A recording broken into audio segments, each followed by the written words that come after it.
काय तुमचं लवकर गळतं म्हणून तुम्ही परेशान आहात, तुम्हाला खूप असं लाज वाटते, कधी कधी अपमान होऊन जातो, पार्टनर म्हणते काय मी सुरू पण झाली नाही आणि तुम्ही तर थकूनही गेले किंवा बाहेर काढून टाकलं, तर अशा वेळा भांडणं होतात, शरम वाटते, शर्मेने मान खाली घालायची पाळी येते, पुन्हा पार्टनर तयार होत नाही, समाधान होत नाही, डिप्रेशन येतं, अँक्झायटी येते.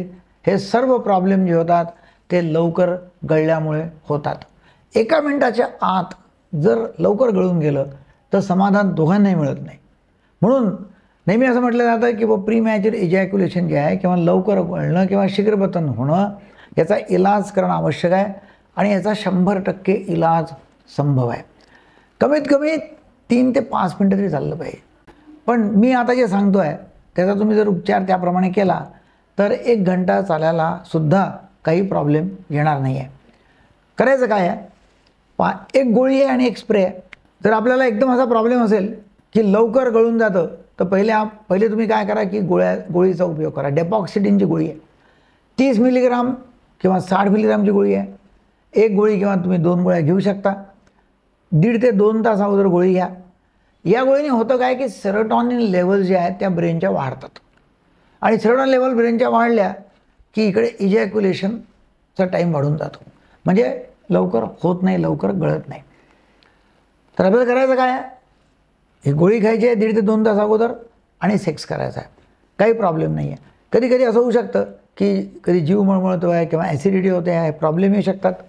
अजून एक प्रॉब्लेम याच्यामध्ये असा होतो की या गोळीला जर तुम्ही खूप सेन्सिटिव्ह असाल तर या गोळीचा एवढा प्रभाव होतो की तुमचं गळतच नाही. म्हणजे तुम्ही थकून जाल, बायको थकून जाईल, परंतु गळणारच नाही आणि शेवटी तुम्हाला तो सेक्स सोडून द्यावा लागेल, इथपर्यंत होतो. म्हणून ट्रायल आणि एरर करायला पाहिजे किंवा प्रोफेशनल हेल्प घ्यायला पाहिजे. आता काही लोकांचं उलट आहे, एक गोळी घेऊन थोडाफार फायदा झाला पण खूप नाही झाला. अशा वेळा काय करायचं, गोळी खायची 1.5-2 तास अगोदर 30 मिलीग्राम किंवा 60 मिलीग्राम, त्याच्याबरोबर मारायचा लोकल स्प्रे, ॲनेस्थेटिक स्प्रे आहे किंवा लोकल जेल आहे, ॲनेस्थेटिक जेल आहे. आता हे जर तुम्ही 15 मिनटं अगोदर जर ते लावलं, धुणं आवश्यक आहे, लिंग धुवावं लागेल, कारण की धुतलं नाही तर असं जळजळ ते म्हणजे असं जळजळेल किंवा गरम वाटेल तुम्हाला आणि पत्नीला पण वाटेल. म्हणून ते 10-15 मिनटं अगोदर लावायचं, चांगलं मुरू द्यायचं, त्याचा असर प्रभाव होऊ द्यायचा आणि मग धुवून टाकायचं. आता हे जर दोन्ही केलं, गोळी खाल्ली आणि मलम लावलं, दोन्हीचा प्रभाव जबरदस्त होतो.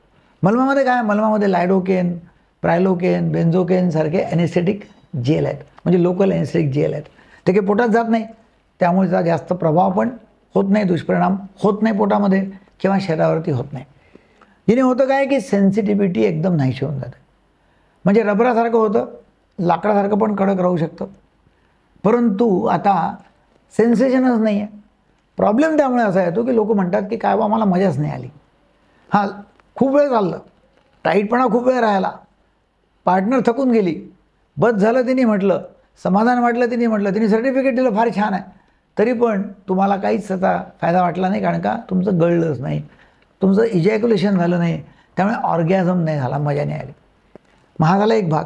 आता याचा दुसरा पार्ट काय आहे, लोक काय करतात, मग लवकर गळत नाही आहे ते एक राऊंड झाला थांबतात, वीकेंड आहे, सॅटर्डे संडे आराम आहे, पुन्हा सेकंड राऊंडला तयार व्हा. सेकंड राऊंडला तयार झाले की सेकंड राऊंड करताय, त्यावेळेला पुन्हा तेच वापरा, म्हणजे गळू देऊ नका. पुन्हा थर्ड राऊंड करा, असे किती पण राऊंड तुम्ही करू शकता, कारण तुमचं गळतच नाही आहे. 1-1 तासपर्यंत आपण एका वेळेला संभोग चालू ठेवू शकतो, टाईटपणा राहू शकतो. पण काही लोकांचं असं होतं किंवा ते स्प्रे मारला किंवा गोळी घेतली की टाईटपणा चालला गेला, आता नवीनच प्रॉब्लेम तयार झाला.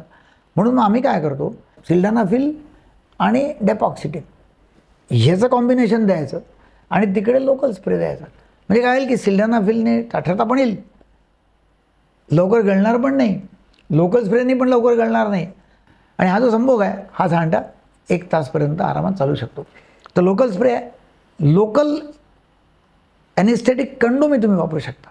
याच्याबरोबर आणखीन तिसरं किंवा थिक कंडोम, म्हणजे आता तुम्ही गोळी वापरली, स्प्रे वापरला, कंडोम वापरलं, 1 तास 1.5 तास चालायला काहीच प्रॉब्लेम नाही, कडक पण राहील, ताठरता पण राहील, कारण का तुम्ही टाडालाफिल सिल्डनाफिल घेतलंच आहे. आता ॲव्हेनाफिल आलेलं आहे नवीन गोळी, आणि ते ॲव्हेनाफिल आणि हे जर घेतलं एकत्र तर 5-6 तासानंतर इफेक्ट चालला जातो. 5 तासानंतर तुमचं ढिलं होऊन जाईल, तुम्ही नॉर्मल होऊन जाल, साईड इफेक्ट कमी आहेत. तर तुम्ही ॲव्हेनाफिल डेपॉक्सिटिन असं घेऊ शकता. ॲव्हेनाफिल डेपॉक्सिटिन लोकल स्प्रे घेऊ शकता. ॲव्हेनाफिल डेपॉक्सिटिन आणि कंडोम, ॲनिसेटिक कंडोम वापरू शकता. हे सगळं जर केलं तर तास, दीड तास, 2 तास दिवसभर चालण्याकरता काही प्रॉब्लेम येणार नाही. काय होतं की शीघ्रपतन होणं ही फार शरमेची किंवा लाजेची गोष्ट होऊ शकते. संबंध खराब होतात, भांडणं होतात, डिवोर्सपर्यंत पाळी येते. तर याचा इलाज ताबडतोब होणं आवश्यक आहे. ट्रीटेबल कंडिशन आहे, चांगलं होऊ शकतो, मग का नाही करा. तर जरूर हा व्हिडिओ लोकांना शेअर करा. होतं काय की लोक सांगत नाहीत, एक्सप्रेस होत नाहीत. एका घरात राहून एका बेडवर झोपून महिनोमहिने, वर्षोवर्ष सेक्स केलेला नाही आहे लोकांनी. का बरं? कारण की दोघांचा इंटरेस्टच चालला गेला, दोघे पाठ करून झोपतात. तर असं न होण्याकरता सेक्स लाईफ इन्स्टिंक्ट आहे, सेक्स हे इन्स्टिंक्ट आहे.